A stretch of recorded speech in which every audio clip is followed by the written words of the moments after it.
सब प्रेम से बोलो श्रीमद् भागवत पुराण की जय। राधा कृष्ण भगवान की जय। श्री मैत्रेय जी कहते हैं, विदुर जी, पृथ्वी आदि कार्य वर्ग का जो सूक्ष्मतम अंश होता है, जिसका और विभाग नहीं हो सकता तथा जो कार्य रूप को प्राप्त नहीं हुआ है और जिसका अन्य परमाणुओं के साथ संयोग भी नहीं हुआ है, उसे परमाणु कहते हैं। इन अनेक परमाणुओं के परस्पर मिलने से ही मनुष्य को भ्रमवश उनके समुदाय रूप एक अवयवी की प्रतीति होती है। ये परमाणु, जिसका सूक्ष्मतम अंश है, अपने सामान्य स्वरूप में स्थित उस पृथ्वी आदि कार्यों की एकता, समुदाय आदि समग्र रूप का नाम परम महान है। इस समय उसमें ना तो परलय आदि अवस्था भेद की स्फूर्ति होती है, न नवीन प्राचीन आदि काल भेद की ही कल्पना होती है। साधु श्रेष्ठ, इस प्रकार ये वस्तु के सूक्ष्मतम और महत्तम स्वरूप का विचार हुआ। इसी के सदृश से परमाणु आदि अवस्थाओं में व्याप्त होकर व्यक्त पदार्थों को भोगने वाले सृष्टि आदि में समर्थ अव्यक्त स्वरूप भगवान काल की भी सूक्ष्मता और स्थूलता का अनुमान किया जा सकता है। जो काल प्रपंच के परमाणु जैसी सूक्ष्म अवस्थाओं में व्याप्त रहता है, वे अत्यंत सूक्ष्म है, और जो सृष्टि से लेकर परलय पर्यंत उसकी सभी अवस्थाओं का भोग करता है, वे परम महान है। दो परमाणु मिलकर एक अणु होता है, और तीन अणुओं के मिलने से एक त्रिश्रेणु होता है, जो झरोखे में से होकर आई हुई सूर्य की किरणों के प्रकाश में आकाश में उड़ता देखा जाता है। ऐसे तीन त्रिश्रेणुओं को पार करने में सूर्य को जितना समय लगता है, उसे त्रुटि कहते हैं। इसे 100 गुना काल वेद कहलाता है, और 3 वेद का एक लव होता है।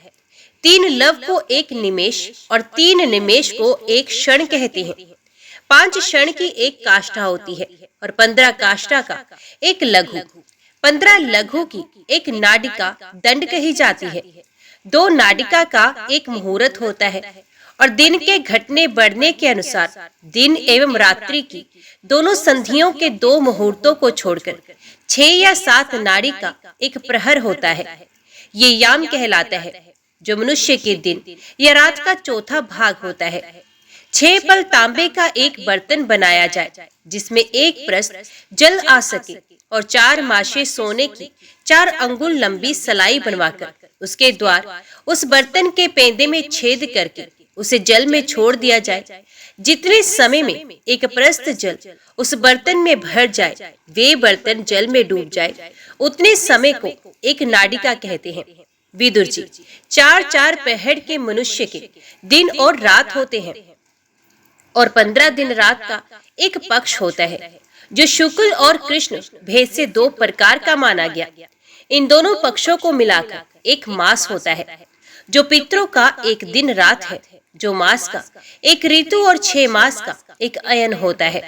अयन दक्षिणायन और उत्तरायण भेद से 2 प्रकार का है।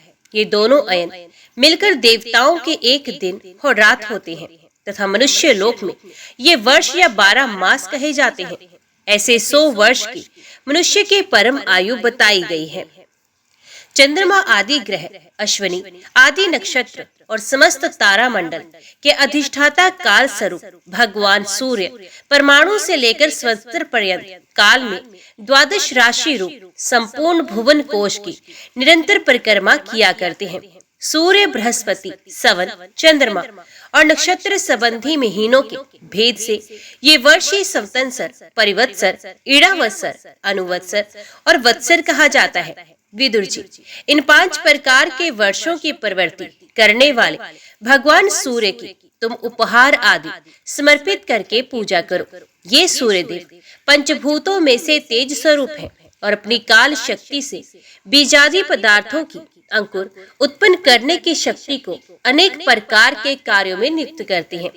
ये पुरुषों की मोहनी वृत्ति के लिए उनकी आयु का क्षय करते हुए आकाश में विचरते रहते हैं, तथा ये ही सकाम पुरुषों को यज्ञादि कर्मों से प्राप्त होने वाले स्वर्ग आदि मंगलमय फलों का विस्तार करते हैं।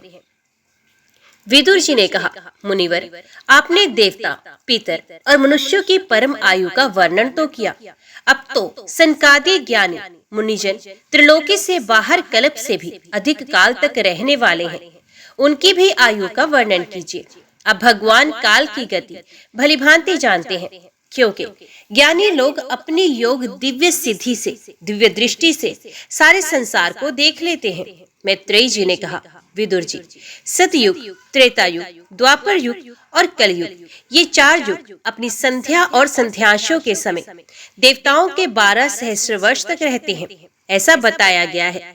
इन सत्यादि 4 युगों में क्रमश 4, 3, 2 और 1 सहस्र दिव्य वर्ष होते हैं। उससे दुगनी 100 वर्ष उनकी संध्या होती और संध्यांशों में होते हैं। युग की आदि में संख्या होती है, अंत में संध्यांश। इनकी वर्ष गणना सैकड़ों की संख्या में बताई गई है।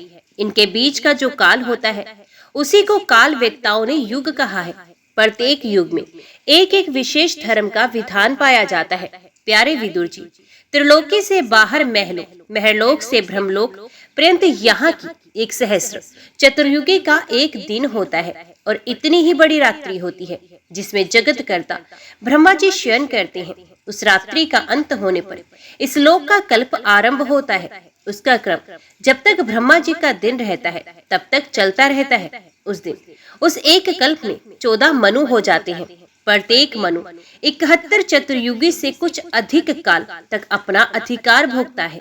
प्रत्येक मनवंतर में भिन्न भिन्न मनुवंशी राजा लोग, सप्तऋषि, देवगण, इंद्र और उनके अनुयायी गंधर्व आदि साथ साथ ही अपना अधिकार भोगते हैं। ये ब्रह्मा जी की प्रतिदिन की सृष्टि है जिसमें तीनों लोकों की रचना होती है। उसमें अपने अपने कर्म अनुसार पशु, पक्षी, मनुष्य, पितर और देवताओं की उत्पत्ति होती है। इन मनवंतरों में भगवान सत्वगुण का आश्रय ले अपनी मनु आदि मूर्तियों के द्वारा पौरुष प्रकट करते हुए इस विश्व का पालन करते हैं। काल क्रम से जब ब्रह्मा जी का दिन बीत जाता है तब वे तमोगुण के संपर्क को स्वीकार कर अपने सृष्टि रचना रूप पौरुष को स्थगित करके निचेष्ट भाव से स्थित हो जाते हैं। उस समय सारा विश्व उन्हीं में लीन हो जाता है। जब सूर्य और चंद्रमा आदि से रहित वे परले रात्रि आती है तब वे भू भुव स्वः तीनों लोगों उन्हीं ब्रह्मा जी के शरीर में छिप जाते हैं। उस अवसर पर तीनों लोग शेष जी के मुख से निकली हुई अग्नि रूप भगवान की शक्ति से जलने लगते हैं। इसलिए उसके ताप से व्याकुल होकर भृगु आदि मुनिष्गण बहरलोक से जललोक को चले जाते हैं। इतने में ही 7 समुद्र प्रलयकाल के प्रचंड पवन से उमड़कर अपनी उछलती हुई उत्ताल तरंगों से त्रिलोकी को डुबो देते हैं। तब उस जल के भीतर भगवान शेषशायी योग निद्रा से नेत्र मूंद कर शयन करते हैं। उस समय जनलोक निवासी मुनिगण उनकी स्तुति किया करते हैं। इस प्रकार काल की गति से एक एक सहस्र चतुर्युग के रूप में प्रतीत होने वाले दिन रात के हेर फेर से ब्रह्मा जी की 100 वर्ष की परम आयु भी बीती हुई दिखाई देती है। ब्रह्मा जी की आयु के आधे भाग को प्रात कहते हैं। अब तक पहला प्रात तो बीत चुका है, दूसरा चल रहा है। पूर्व प्रात के आरंभ में ब्रह्म नामक महान कल्प हुआ था। उसी में ब्रह्मा जी की उत्पत्ति हुई थी। पंडित जन इन्हें शब्द ब्रह्म कहते हैं। उसी प्रात के अंत में जो कल्प हुआ था उसे पाद्म कल्प कहते हैं। इसमें भगवान के नाभि सरोवर से सर्वलोक में कमल प्रकट हुआ था। विदुर जी, इस समय जो कल्प चल रहा है वे दूसरे प्रात का आरंभक बताया जाता है। ये वराह कल्प नाम से विख्यात है। इसमें भगवान ने सूकर रूप धारण किया था। ये 2 प्रात का काल अव्यक्त, अनंत, अनादि, विश्वात्मा श्रीहरि का एक निमेष माना जाता है। ये परमाणु से लेकर द्विप्राद पर्यंत फैला हुआ काल सर्वसमर्थ होने पर भी सर्वात्मा श्रीहरि पर किसी प्रकार की प्रभुता नहीं रखता। ये तो देहादि में अभिमान रखने वाले जीवों का ही शासन करने में समर्थ है। प्रकृति, महतत्व, अहंकार और पंच तन्मात्र, इन 8 प्रकृतियों के सहित 10 इंद्रियां, मन और पंचभूत, इन 16 विकारों से मिलकर बना हुआ ये ब्रह्मांड कोश भीतर से 50 करोड़ योजन विस्तार वाला है तथा इसके बाहर चारों ओर उत्तरों उत्तर 10-10 गुने 7 आवरण है। उन सबके सहित ये जिसमें ऐसी करोड़ों ब्रह्मांड राशियां हैं। वे इन प्रधान आदि समस्त कारणों का कारण अक्षर ब्रह्म कहलाता है और यही पुराण पुरुष परमात्मा श्री विष्णु भगवान का श्रेष्ठ धाम स्वरूप है। विदुर जी, यहाँ तक मैंने आपको भगवान की काल रूप महिमा सुनाई। अब जिस प्रकार ब्रह्मा जी ने जगत की रचना की भी सुनिए। सबसे पहले उन्होंने अज्ञान की 5 वृत्तियां तम, मोह, महामोह, तामिस्त्र और अंधतामिस्त्र रची। किंतु इस अत्यंत पापमय सृष्टि को देखकर उन्हें प्रसन्नता नहीं हुई। तब उन्होंने अपने मन को भगवान के ध्यान से पवित्र कर उससे दूसरी सृष्टि रची। इस बार ब्रह्मा जी ने सनक, सनंदन, सनातन और सनंत कुमार ये 4 निर्वृत्ति प्राण उधर वेता मुनि उत्पन्न किए। अपने इन पुत्रों से ब्रह्मा जी ने कहा, पुत्रों, तुम लोग सृष्टि उत्पन्न करो। किंतु वे जन्म से ही मोक्ष मार्ग, निर्वृत्ति का मार्ग का अनुसरण करने वाले और भगवान के ध्यान में तत्पर थे, इसलिए उन्होंने ऐसा करना नहीं चाहा। जब ब्रह्मा जी ने देखा कि मेरी आज्ञा ना मानकर ये मेरे पुत्र मेरा तिरस्कार कर रहे हैं, तब उन्हें असहनीय क्रोध हुआ। उन्होंने उसे रोकने का प्रयत्न किया, किंतु बुद्धि द्वारा उनके बहुत रोकने पर भी वे क्रोध तत्काल प्रजापति की भौहों के बीच में से एक नील लोहित, नीचे और लाल रंग के बालक के रूप में प्रकट हो गया। वे देवताओं के पूर्वज भगवान भव रुद्र रो रो कर कहने लगे, जगत पिता विधाता, मेरे नाम और रहने के स्थान बताइए। तब कमल योनि भगवान ब्रह्मा ने उस बालक की प्रार्थना पूर्ण करने के लिए मधुरवाणी में कहा, रो मत, मैं अभी तुम्हारी इच्छा पूरी करता हूँ। देवश्रेष्ठ, तुम जन्म लेते ही बालक के समान फूट फूट कर रोने लगे, इसलिए प्रजा तुम्हें रुद्र नाम से पुकारेगी। तुम्हारे रहने के लिए मैंने पहले से ही हृदय, इंद्रिय, प्राण, आकाश, वायु, अग्नि, जल, पृथ्वी, सूर्य, चंद्रमा और तप ये स्थान रच दिए हैं। तुम्हारे नाम मन्यु, मनु, महिनस, महान, शिव, ऋध्वज, उग्ररेता, भव, काल, वामदेव और धृतव्रत होंगे तथा धी, वृत्ति, उष्णा, उमा, नियुत, सर्पी, ईला, अंबिका, इरावती, सुधा और दीक्षा ये 11 रुद्राणियां तुम्हारी पत्नियां होंगी। तुम उपयुक्त नाम, स्थान और स्त्रियों को स्वीकार करो और इनके द्वारा बहुत सी प्रजा उत्पन्न करो, क्योंकि तुम प्रजापति हो।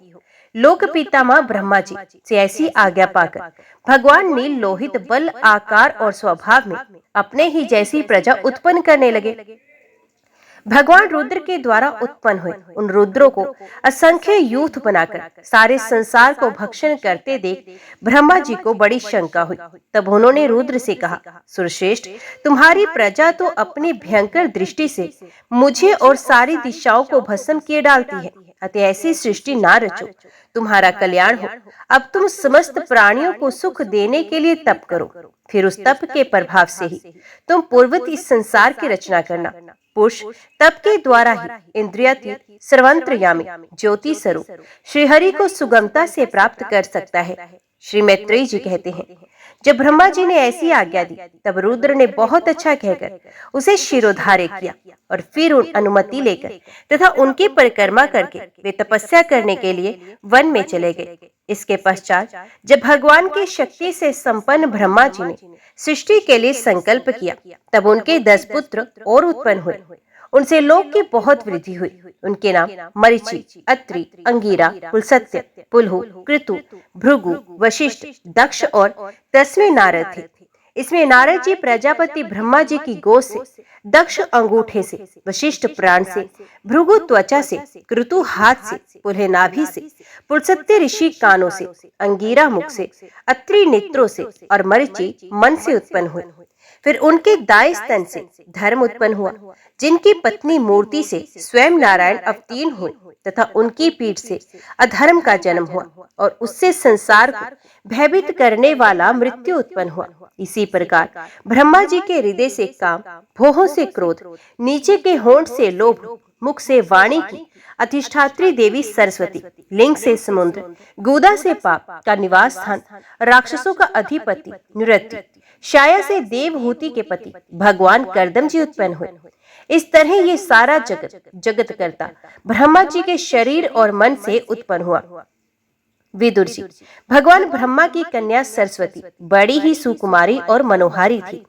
हमने सुना है एक बार उसे देखकर ब्रह्मा जी काम मोहित हो गए थे, तथापि वे स्वयं वासनाहीन थी।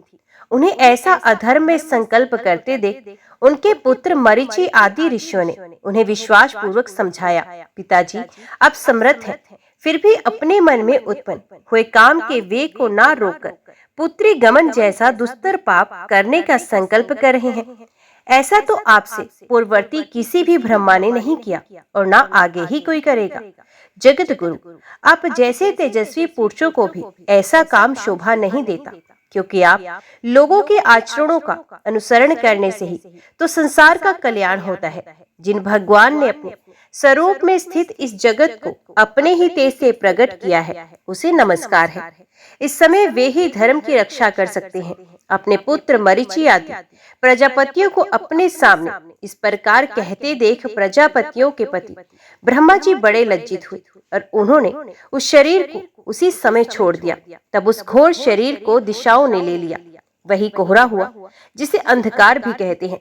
एक बार ब्रह्मा जी ये सोच रहे थे कि वे पहले की तरह सुव्यवस्थित रूप से सब लोगों की रचना किस प्रकार करूं। इस समय उनके चारों मुखों से 4 वेद प्रकट हुए। इनके सिवा उपवेद, न्याय शास्त्र, होता, उद्गाता, अथर्वयु और ब्रह्मा, इन 4 ऋत्विजों के कर्म, यज्ञों का विस्तार, धर्म के 4 चरण और चारों आश्रम तथा उनकी वृत्तियां, ये सब भी ब्रह्मा जी के मुखों से ही उत्पन्न हुए। विदुर जी ने पूछा, तमोधन, विश्व रचयिताओं के स्वामी श्री ब्रह्मा जी ने जब अपने मुखों से इन वेदादि को रचा, तो उन्होंने अपने किस मुख से कौन वस्तु उत्पन्न की, ये आप कृपा करके मुझे बताइए। श्री मैत्रेय जी ने कहा, विदुर जी, ब्रह्मा ने अपने पूर्व, दक्षिण, पश्चिम और उत्तर के मुख से क्रमश ऋक, यजु, साम और अथर्व वेदों को रचा तथा इसी क्रम से शस्त्र, होता का कर्म, इज्या, अथर्वयु का कर्म, स्तुति, स्तोम, उद्गाता का कर्म और प्रायश्चित, ब्रह्मा का कर्म, इन चारों की रचना की। इसी प्रकार आयुर्वेद, धनुर्वेद, गंधर्व वेद और शिल्प विद्या, स्थापत वेद, इन 4 उपवेदों को भी क्रमश उन पूर्वादि मुखों से ही उत्पन्न किया। फिर सर्वदर्शी भगवान ब्रह्मा ने अपने चारों मुखों से इतिहास पुराण रूप 5वां वेद बनाया। इसी क्रम से षोडशी और उकत, चयन और अग्निष्टोम, अपर्याम और अतिरात्र तथा वाजपेयी और गौसव, ये 2 याग भी उनके पूर्वादि मुखों से ही उत्पन्न हुए। विद्या, दान, तप और सत्य, ये धर्म के 4 पाद और वृत्तियों के सहत 4 आश्रम भी इसी क्रम से प्रकट हुए। सावित्र, प्रजापत्य, ब्रह्म और बृहद, ये 4 वृत्तियां ब्रह्मचारी की हैं तथा वार्ता, संचित, शालीन और शिलोच, ये 4 वृत्तियां गृहस्थ की हैं। इसी प्रकार वृत्ति भेद से विखानस, वालखिल्य, औदुंबर और फैनक, ये 4 भेद वानप्रस्थों के तथा कुटीचक, बहुदक, हंस और परमहंस, ये 4 भेद सन्यासियों के हैं। इसी क्रम से अनिविक्षी, त्रिय, वार्ता और दंड नीति, ये 4 विद्याएं तथा 4 विहतियां भी ब्रह्मा जी के चारों मुखों से उत्पन्न हुई तथा उनके हृदय का से ओंकार प्रकट हुआ। उनके रोमों से उष्णिक, त्वचा से गायत्री, मांस से त्रिशुट, स्नायु से अनुष्टुप, अस्थियों से जगति, मज्जा से पंक्ति और प्राणों से बृहति छंद उत्पन्न हुआ। ऐसे ही उनका जीव करवाती पंचवर्ग और देह स्वर वर्ण आकार आदि कहलाया। उनकी इंद्रियों को उष्ण वर्ण और बल को अंतसत कहते हैं तथा उनकी क्रीड़ा से निषाद, ऋषभ, गांधार, षडज, मध्यम, धैवत और पंचम, ये 7 स्वर हुए। हे तात, ब्रह्मा जी शब्द ब्रह्म स्वरूप है। वे वैखरी रूप से व्यक्त और ओंकार रूप से अव्यक्त है तथा उनसे परे जो सर्वत्र परिपूर्ण पर ब्रह्म है, वही अनेकों प्रकार की शक्तियों से विकसित होकर इंद्रादि रूपों से भास रहा है। विदुर जी, ब्रह्मा जी ने पहला कामासक्त शरीर जिसका कोहरा बना था, छोड़ने के बाद दूसरा शरीर धारण करके विषय विस्तार का विचार किया। वे देख चुके थे कि मरीचि आदि महान शक्तिशाली ऋषियों से भी सृष्टि का विस्तार अधिक नहीं हुआ। अतः मन ही मन पुनः चिंता करने लगे, अहो बड़ा आश्चर्य है, मेरे निरंतर प्रयत्न करने पर भी प्रजा की वृद्धि नहीं हो रही है। मालूम होता है इसमें देव ही कुछ विघ्न डाल रहा है। जिस समय यथोचित क्रिया करने वाले श्री ब्रह्मा जी इस प्रकार देव के विषय में विचार कर रहे थे, उसी समय अकस्मात उनके शरीर के 2 भाग हो गए। क ब्रह्मा जी का नाम है। उन्हीं से विभक्त होने के कारण शरीर को काय कहते हैं। उन दोनों विभागों से एक स्त्री पुरुष का जोड़ा प्रकट हुआ। उनमें जो पुरुष था वे सार्वभौम सम्राट स्वयंभू मनु हुए और जो स्त्री थी ये उनकी महारानी शत्रुपा हुई। तब से मिथुन धर्म से प्रजा की वृद्धि होने लगी। महाराज स्वयंभू मनु ने शत्रुपा से 5 संतानें उत्पन्न की। साधु शिरोमणि विदुर जी, उनमें प्रियव्रत और उत्तानपाद 2 पुत्र थे तथा आकुति, देवहूति और परसुति 3 कन्याएं थीं। मनु जी ने आकुति का विवाह रुचि प्रजापति से किया। मझली कन्या देवहूति कर्दम जी को दी और परसुति दक्ष प्रजापति को। इन तीनों कन्याओं की संतति से सारा संसार भर गया। राजन, मुनिवर मैत्रेयी जी के मुख से ये परम पुण्यमय कथा सुनकर श्री विदुर जी ने फिर पूछा, क्योंकि भगवान की लीला कथा में इनका अत्यंत अनुराग हो गया था। विदुर जी ने कहा, मुने, स्वयंभू ब्रह्मा जी के प्रिय पुत्र महाराज स्वयंभू मनु ने अपनी प्रिय पत्नी शत्रुपा को पाकर फिर क्या किया? आप साधु शिरोमणि हैं, आप मुझे आदि राजश्री स्वयंभू मनु का पवित्र चरित्र सुनाइए। वे श्री विष्णु भगवान के शरणापन्न थे, इसलिए उनका चरित्र सुनने में मेरी बहुत श्रद्धा है। जिनके हृदय में श्री मुकुंद के चरणारविंद विराजमान है, उन भक्त जनों के गुणों को श्रवण करना ही मनुष्यों के बहुत दिनों तक किए हुए शास्त्राभ्यास के श्रम का मुख्य फल है, ऐसा विद्वानों का श्रेष्ठ मत है। राजन, विदुर जी सहस्त्र शीर्षा भगवान श्रीहरि के चरणाश्रित भक्त थे। उन्होंने जब विनय पूर्वक भगवान की कथा के लिए प्रेरणा की तब मुनिवर मैत्रेयी का रोम रोम खिल उठा। उन्होंने कहा, जब अपनी भार्या शत्रुपा के साथ स्वयंभू मनु का जन्म हुआ तब उन्होंने बड़ी नम्रता से हाथ जोड़कर श्री ब्रह्मा से कहा, भगवान, एकमात्र आप ही समस्त जीवों के जन्मदाता और जीविका प्रदान करने वाले पिता हैं। तथापि हम आपके संतान ऐसा कौन सा कर्म करें जिससे आपकी सेवा बन सके? पूज्यपाद, हम आपको नमस्कार करते हैं। आप हमसे हो सकने योग्य किसी ऐसे कार्य के लिए हमें आज्ञा दीजिए जिससे इस लोक में हमारी सर्वत्र कीर्ति हो और परलोक में सद्गति प्राप्त हो सके। श्री ब्रह्मा जी ने कहा, तात पृथ्वीपते, तुम दोनों का कल्याण हो। मैं तुमसे बहुत प्रसन्न हूँ क्योंकि तुमने निष्कपट भाव से मुझे आज्ञा दीजिए यो कहकर मुझे आत्मसमर्पण किया है। वीर पुत्रों को अपने पिता की इसी रूप में पूजा करनी चाहिए। उन्हें उचित है कि दूसरों के प्रति ईर्ष्या का भाव ना रखकर जहाँ तक बने उनकी आज्ञा का आदर पूर्वक सावधानी से पालन करें। तुम अपनी इस भार्या से अपने ही समान गुणवती संतति उत्पन्न करके धर्म पूर्वक पृथ्वी का पालन करो और यज्ञों द्वारा श्रीहरि की आराधना करो। राजन, प्रजा पालन से मेरी बड़ी सेवा होगी और तुम्हें प्रजा का पालन करते देखकर भगवान श्रीहरि भी तुमसे प्रसन्न होंगे। जिन पर यज्ञ मूर्ति जनार्दन भगवान प्रसन्न नहीं होते उनका सारा श्रम व्यर्थ ही होता है, क्योंकि वे तो एक प्रकार से अपनी आत्मा का ही अनादर करते हैं। मनु जी ने कहा, पाप का नाश करने वाले पिताजी, मैं आपकी आज्ञा का पालन अवश्य करूंगा, किंतु आप इस जगत में मेरे और मेरी भावी प्रजा के रहने के लिए स्थान बताइए। देव, सब जीवों का निवास स्थान पृथ्वी इस समय परलय के जल में डूबी हुई है। आप इस देवी का उद्धार का प्रयत्न कीजिए। श्री मैत्रेयी जी ने कहा, पृथ्वी को इस प्रकार अथाह जल में डूबी देखकर ब्रह्मा ने बहुत देर तक मन में ये सोचते रहे कि इसे कैसे निकालूं। जिस समय मैं लोक रचना में लगा हुआ था उस समय पृथ्वी जल में डूब जाने से रसातल में चले गई। हम लोग सृष्टि कार्य में नियुक्त हैं, अतः इसके लिए हमें क्या करना चाहिए? अब तो जिनके संकल्प मात्र से मेरा जन्म हुआ है ये सर्वशक्तिमान श्रीहरि ही मेरा ये काम पूरा कर सकते हैं। निष्पाप विदुर जी, ब्रह्मा जी इस प्रकार विचार कर ही रहे थे कि उनके नासिका छिद्र से अकस्मात अंगूठे के बराबर आकार का एक वरहा शिशु निकला। भारत, बड़े आश्चर्य की बात तो यही हुई कि आकाश में खड़ा हुआ वे वरहा शिशु ब्रह्मा जी के देखते ही देखते बड़ा होकर क्षण भर में हाथी के बराबर हो गया। उस विशाल वरहा मूर्ति को देखकर मरीचि आदि मुनिजन, सनकादि और स्वयंभू मनु के सहित श्री ब्रह्मा जी तरह तरह के विचार करने लगे। अहो, सूकर के रूप में आज ये कौन दिव्य प्राणी यहाँ प्रकट हुआ है? कैसा आश्चर्य है! ये अभी अभी मेरी नाक से निकला था पहले तो ये अंगूठे के पेरुए के बराबर दिखाई देता था, किंतु एक ही क्षण में बड़ी भारी शिला के समान हो गया। अवश्य ही यज्ञ मूर्ति भगवान हम लोगों के मन को मोहित कर रहे हैं। ब्रह्मा जी और उनके पुत्र इस प्रकार सोच ही रहे थे कि भगवान यज्ञ पुरुष पर्वत आकार होकर गर्जने लगे। सर्वशक्तिमान श्रीहरि ने अपनी गर्जना से दिशाओं को प्रतिध्वनित करके ब्रह्मा और श्रेष्ठ ब्राह्मणों को हर्ष से भर दिया। अपना खेद दूर करने वाली माया में वराह भगवान की घुरघुराहट को सुनकर वे जनलोक, तपलोक और सत्यलोक निवासी मुनिगण तीनों वेदों के परम पवित्र मंत्रों से उनकी स्तुति करने लगे। भगवान के स्वरूप का वेदों में विस्तार से वर्णन किया गया है। अतः उन्हीं मुनीश्वरों ने जो स्तुति की उसे वेद रूप मानकर भगवान बड़े प्रसन्न हुए और एक बार फिर गरज कर देवताओं के हित के लिए गजराज किसी लीला करते हुए जल में घुस गए।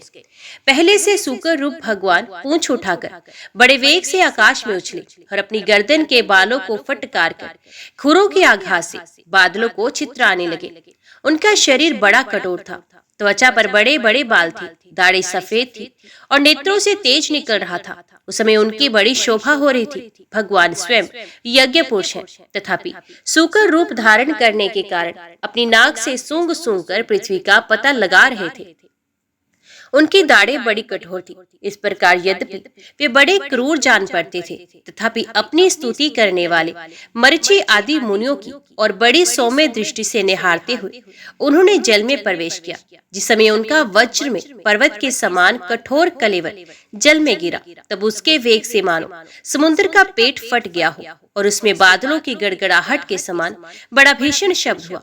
उस समय ऐसा जान पड़ता था मानो अपनी उताल तरंग रूप भुजाओं को उठाकर वे बड़े आर्त स्वर से हे यज्ञेश्वर मेरी रक्षा करो इस प्रकार पुकार रहा है। तब भगवान यज्ञ मूर्ति अपने बाण के समान पैरे खुरों से जल को चीरते हुए उस अपार जल राशि के उस पार पहुंच गए। वहां रसातल में उन्होंने समस्त जीवों की आश्रयभूता पृथ्वी को देखा, जिसे कल्पांत में शयन करने के लिए उदित श्रीहरि ने स्वयं अपने ही उदर में लीन कर लिया था। फिर वे जल में डूबी हुई पृथ्वी को अपनी दाढ़ों पर लेकर रसातल से ऊपर आए। उस समय उनकी बड़ी शोभा हो रही थी। जल से बाहर आते समय उनके मार्ग में विघ्न डालने के लिए महाप्रकर्मी हिरणाक्ष ने जल के भीतर ही उन पर गदा से आक्रमण किया।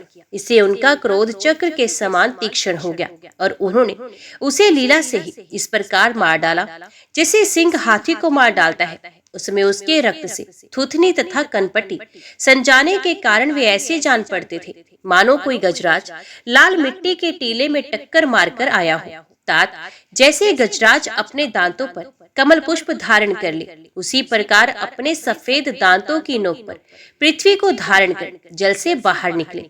तमाल के समान नील वर्ण वराह भगवान को देखकर ब्रह्मा मरीचि आदि को निश्चय हो गया कि ये भगवान ही है। तब वे हाथ जोड़कर वेद वाक्यों से उनकी स्तुति करने लगे। ऋषियों ने कहा, भगवान अजित आपकी जय हो, आपकी जय हो। यज्ञपति आप अपने वेदत्रीय रूप विग्रह को फटकार रहे हैं, आपको नमस्कार है। आपके रोमकूपों में संपूर्ण यज्ञ लीन है। आपसे पृथ्वी का उद्धार करने के लिए ये सूक्ष्म रूप धारण किया है, आपको नमस्कार है। हे देव, दुराचारियों को आपके इस शरीर का दर्शन होना अत्यंत कठिन है, क्योंकि ये यज्ञ रूप है। इसकी त्वचा में गायत्री आदि शन, रोमावली में कुश, नेत्रों में घृत तथा चारों चरणों में होता, अधरवयु, उद्गाता और ब्रह्मा, इन चार ऋत्विजों के कर्म है। ईश आपकी थूथनी से शत्रुक है, नासिका छिद्रों से शत्रुवा है, उदार में ईड़ा है, कानों में चमस है, मुख में परशित्र और कंठ छिद्र में ग्रह है। भगवान आपका जो चबाना है वे अग्निहोत्र है। बार बार अवतार लेना यज्ञ स्वरूप आपकी दीक्षणीय इष्टि है। हे देव, आपका वीर्य सोम है। आसन प्रातः सावनादि दीन स्वन है। सातों धातु अग्निष्टोम, अतीन अग्निष्टोम, उक्त षोडशी, वाजपेय, अतिरात्र और आप्तोयाम नाम की 7 संस्थाएं हैं तथा शरीर की संधियां संपूर्ण सत्र है। इस प्रकार आप संपूर्ण यज्ञ और क्रतु रूप हैं। यज्ञ अनुष्ठान रूप इष्टियां आपके अंगों को मिलाए रखने वाली मांसपेशियां हैं। समस्त मंत्र, देवता, द्रव्य, यज्ञ और कर्म आपके ही स्वरूप है, आपको नमस्कार है। वैराग्य, भक्ति और मन की एकाग्रता से जिस ज्ञान का अनुभव होता है वे आपका स्वरूप ही है तथा आप ही सबके विद्या गुरु है। आपको पुण्य पुण्य प्रणाम है। पृथ्वी को धारण करने वाले भगवत, आपकी दाढ़ों की नोक पर रखी हुई ये पर्वत आदि मंडित पृथ्वी ऐसी सुशोभित हो रही है जैसे वन में से निकलकर बाहर आए हो। किसी गजराज के दांतों पर पत्र युक्त कमलिनी रखी हो। आपके दांतों पर रखे हुए भूमंडल के सहित आपका ये वेद में वरहा विग्रह ऐसा सुशोभित हो रहा है जैसे शिखरों पर छाई हुई मेघमाला से कुल पर्वत की शोभा होती है। नाथ, चराचर जीवों के सुख पूर्वक रहने के लिए आप अपनी पत्नी इन जगत माता पृथ्वी को जल पर स्थापित कीजिए। आप जगत के पिता हैं और अरण्य में अग्नि स्थापन के समान आपने इसमें धारण शक्ति रूप अपना तेज स्थापित किया है। हम आपको और इस पृथ्वी माता को प्रणाम करते हैं। प्रभु, रसातल में डूबी हुई इस पृथ्वी को निकालने का साहस आपके सिवा और कौन कर सकता था, किंतु आप तो संपूर्ण आश्चर्यों के आश्रय हैं। आपके लिए कोई आश्चर्य की बात नहीं। आपने ही तो अपनी माया से इस आत्म आश्रय में विश्व की रचना की है। जब आप अपने वेद में विग्रह को हिलाते हैं तब हमारे ऊपर आपकी गर्दन के बालों से झरती हुई शीतल बूंदें गिरती हैं। ईश, उनसे भोगकर हम जनलोक, तपलोक और सत्यलोक में रहने वाले मुनिजन सर्वथा पवित्र हो जाते हैं। जो पुरुष आपके कर्मों का पार पाना चाहता है, अवश्य ही उसकी बुद्धि नष्ट हो गई है, क्योंकि आपके कर्मों का कोई पार ही नहीं है। आपकी योग माया के सात्वादी गुणों से ये सारा जगत मोहित हो रहा है। भगवान, आप इसका कल्याण कीजिए। विदुर जी, उन ब्रह्मवादी मुनियों के इस प्रकार स्तुति करने पर सबकी रक्षा करने वाले बरा भगवान अपने खुरों के जल से स्तंभित कर उस पर पृथ्वी को स्थापित कर दिया। इस प्रकार रसातल से लीला पूर्वक लाई हुई पृथ्वी को जल पर रखकर वे विश्वक्सेन प्रजापति भगवान श्री हरि अंतर ध्यान हो गए। विदुर जी, भगवान के लीला में चित्र अत्यंत कीर्तनीय है और उनमें लगी हुई बुद्धि सब प्रकार के पाप तापों को दूर करती है। जो पुरुष उनकी इस मंगल में मंजुल कथा को भक्ति भाव से सुनता या सुनाता है, उसके प्रति भक्त वत्सल भगवान अंतस्थल से बहुत शीघ्र प्रसन्न हो जाते हैं। भगवान तो सभी कामनाओं को पूर्ण करने में समर्थ है। उनके प्रसन्न होने पर संसार में क्या दुर्लभ है, किंतु उन तुच्छ कामनाओं की आवश्यकता ही क्या है। जो लोग उनका अनन्य भाव से भजन करते हैं, उन्हें तो वे अंतर्यामी परमात्मा स्वयं अपना परम पद ही दे देते हैं। अरे, संसार में पशुओं को छोड़कर अपने पुरुषार्थ का सर जानने वाला ऐसा कौन सा पुरुष होगा जो आवागमन से छुड़ाव देने वाली भगवान की प्राचीन कथाओं में से एक बार भी पान करके फिर उनकी ओर से मन हटा लेगा। राजन, प्रयोजनवश सूकर बने श्रीहरि की कथा को मैत्रेय जी के मुख से सुनकर भी भक्ति व्रतधारी विदुर जी की पूर्ण तृप्ति न हुई। अतः उन्होंने हाथ जोड़कर फिर पूछा, मुनिवर, हमने ये बात आपके मुख से अभी सुनी कि आदि दैत्य हिरण्याक्ष को भगवान यज्ञ मूर्ति ने ही मारा था। ब्राह्मण जिस समय भगवान लीला से ही अपनी दाढ़ों पर रखकर पृथ्वी को जल में से निकाल रहे थे, उस समय उनसे दैत्यराज हिरण्याक्ष की मुठभेड़ किस कारण हुई थी? श्री मैत्रेय जी ने कहा, विदुर जी, तुम्हारा प्रश्न बड़ा ही सुंदर है, क्योंकि तुम श्रीहरि की अवतार कथा के विषय में ही पूछ रहे हो, जो मनुष्यों के मृत्यु पाश का छेदन करने वाली है। देखो, उत्तानपाद का पुत्र ध्रुव बालकपन में श्री नारद जी की सुनाई हुई हरि कथा के प्रभाव से ही मृत्यु के सर पर पैर रखकर भगवान के परम पद पर आरूढ़ हो गया था। पूर्व काल में एक बार इसी वरह भगवान और हिरण्याक्ष के युद्ध के विषय में देवताओं के प्रश्न करने पर देवदेव श्री ब्रह्मा जी ने उन्हें ये इतिहास सुनाया था और उसी के परंपरा से मैंने सुना है।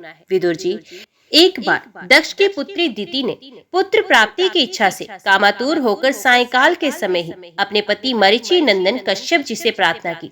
उस समय कश्यप जी खीर की आहुतियों द्वारा अग्नि जी ने भगवान यज्ञपति की आराधना कर सूर्यास्त का समय जान अग्निशाना में ध्यानस्थ होकर बैठे थे। दिति ने कहा, विद्वर, मतवाला हाथी जैसे केले के वृक्ष को मसल डालता है, उसी प्रकार ये प्रसिद्ध धनुर्धर कामदेव मुझ अबला पर जोर जताकर आपके लिए मुझे बेचैन कर रहा है। अपनी पुत्रवती सोतों की सुख समृद्धि को देखकर मैं ईर्ष्या की आग में जली जा रही हूँ। अतः आप मुझ पर कृपा कीजिए, आपका कल्याण हो। जिनके गर्भ से आप जैसा पति पुत्र रूप से उत्पन्न होता है, वे ही स्त्रियां अपने पतियों से सम्मानिता समझी जाती हैं। उनका सुयश संसार में सर्वत्र फैल जाता है। हमारे पिता प्रजापति दक्ष का अपनी पुत्रियों पर बड़ा स्नेह था। एक बार उन्होंने हम सबको अलग अलग बुलाकर पूछा कि तुम किसे अपना पति बनाना चाहती हो। वे अपने संतान की सब प्रकार से चिंता रखते थे। अतः हमारा भाव जानकर उन्होंने उनमें से हम 13 पुत्र को, जो आपके गुण स्वभाव के अनुरूप थी, आपके साथ ब्याह दिया। अत मंगल मूर्ते कमल नयन, आप मेरी इच्छा पूर्ण कीजिए, क्योंकि हे महात्मा, आप जैसे महापुरुषों के पास 3 जनों का आना निष्फल नहीं होता। विदुर जी, दीति कामदेव के वेग से अत्यंत बेचैन और बेबस हो रही थी। उसने इसी प्रकार बहुत सी बातें बनाते हुए दीन होकर कश्यप जी से प्रार्थना की। तब उन्होंने उसे सुमधुर वाणी से समझाते हुए कहा, भीरु, तुम्हारी इच्छा के अनुसार मैं अभी अभी तुम्हारा प्रिय अवश्य करूंगा। भला जिसके द्वारा अर्थ, काम और काम तीनों की सिद्धि होती है, अपनी ऐसी पत्नी की कामना कौन पूर्ण नहीं करेगा। जिस जहाज पर चढ़कर मनुष्य महासागर को पार कर लेता है, उसी प्रकार गृहस्थ आश्रमी दूसरे आश्रम को आश्रय देता हुआ अपने आश्रम द्वारा स्वयं भी दुख समुद्र के पार हो जाता है। ओम नमो भगवते वासुदेवाय नमः। जय श्री राधा कृष्ण। आज के वीडियो में इतना ही। उम्मीद करती हूँ वीडियो आपको पसंद आई होगी। वीडियो पसंद आई हो तो वीडियो को लाइक और चैनल को सब्सक्राइब जरूर कीजिएगा। जय श्री हरि लिखकर कमेंट बॉक्स में अपनी हाजिरी और अपने सुझाव देना ना भूलेगा। तो मिलते हैं अगली कथा अगली वीडियो के साथ। तब तक के लिए देखते व सुनते रहिए। जय मां कंजक, जय माता दी।